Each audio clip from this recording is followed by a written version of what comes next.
Nathan.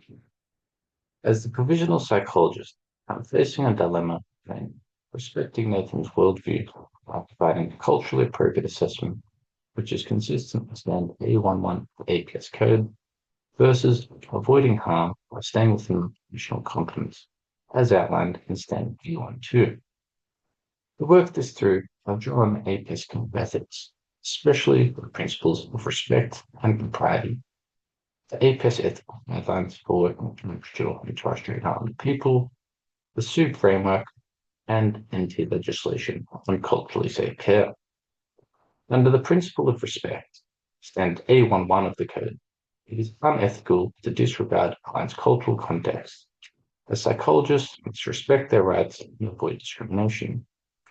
Therefore, proceeding with a standardized assessment without adaptation risks marginalizing Nathan.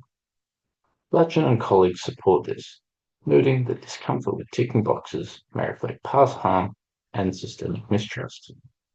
Similarly, standards A31 and A33 make it unethical to use unfamiliar assessment tools, clear explanation, and informed consent.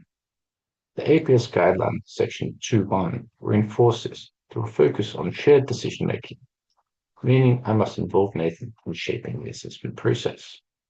Whereas under the principle of propriety, standards B12 states that it's unethical to practice outside my scope, as this could cause harm. Standards B13.2 and B13.3 also require that assessments be selected and interpreted carefully. The APS guideline sections 5.1 and 5.3 to 5.5 support this, emphasizing the importance of assessing cultural fit, acknowledging limitations, and consulting Aboriginal professionals when needed. Additionally, the SUB framework, described by Geek and colleagues, promotes a holistic view of Indigenous well-being, whereas the Anti-Mental Health and Related Service Act of 1998 also reinforced a legal duty for at least restrictive, culturally safe care, highlighting the need to adapt the assessment while staying within the scope. It is also important to consider my values, like compassion and integrity, which drive my commitment to inclusive care, but also carry risks. For example, I might prioritize cultural responsiveness over safety, stepping beyond my competence, thinking I'm doing the right thing.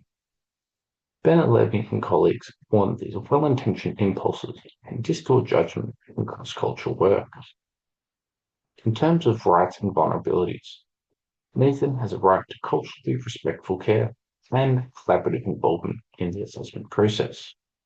So, proceeding without adapting to his cultural context could risk marginalizing him. Additionally, the Anti-Mental Health and Related Services Act of 1998 promote least restrictive, culturally appropriate care, while the Information Act 2002 adds concern about consent, since Nathan was referred by a GP and he might not have fully understood what was involved. As the provisional psychologist, I also have rights, including the right to supervision and to practice within my scope. But I bring vulnerabilities too. I'm early in my training, non-Indigenous, and I feel an internal pressure to appear culturally competent. Without proper support, that pressure could push me to overstep. As Zelda and colleagues point out, well-intentioned values like compassion can sometimes override ethical boundaries. The GP also has a right to a clear, clinically useful report, but this must be balanced with transparency about any limitations in the competence or in the cultural fit of the tools I use. Nathan's kinship network is also a key factor. If it feels dismissed, it could affect not only his engagement, but also his community's willingness to psychological services. So, I've narrowed it down to two possible resolutions. Option one is to seek supervision and cultural consultation. If I'm supported to proceed, I'll conduct a culturally adapted assessment in collaboration with Nathan.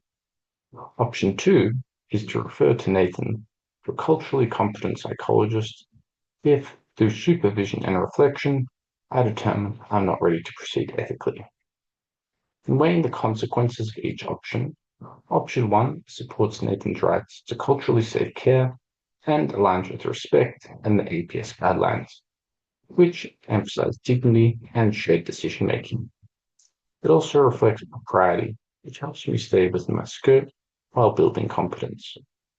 However, risks include misjudging my readiness or receiving inadequate supervision, which could lead to misinterpretation of Nathan's experiences and possible harm. Additionally, delays in accessing quality supervision, especially in remote areas like the NT, could also impact his care. There's also professional risk if ethical concerns rise, including the upper scrutiny, whereas option 2 reflects cultural unity and supports propriety by ensuring I don't practice beyond my scope and avoid potential harm. It also aligns with APS guidelines, which state that psychologists should develop cultural competence or refer on. However, risks include Nathan perceiving the referral as a rejection, especially if he's had negative experiences with servants before.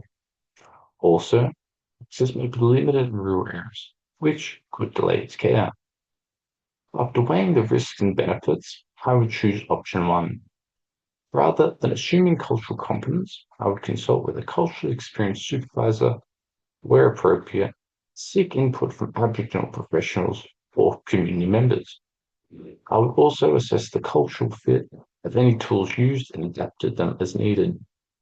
If supported to proceed, I would involve Nathan in shaping the process, including collaboratively selecting tools, aligning the approach with SUB principles, and clearly explaining their purpose and limitations.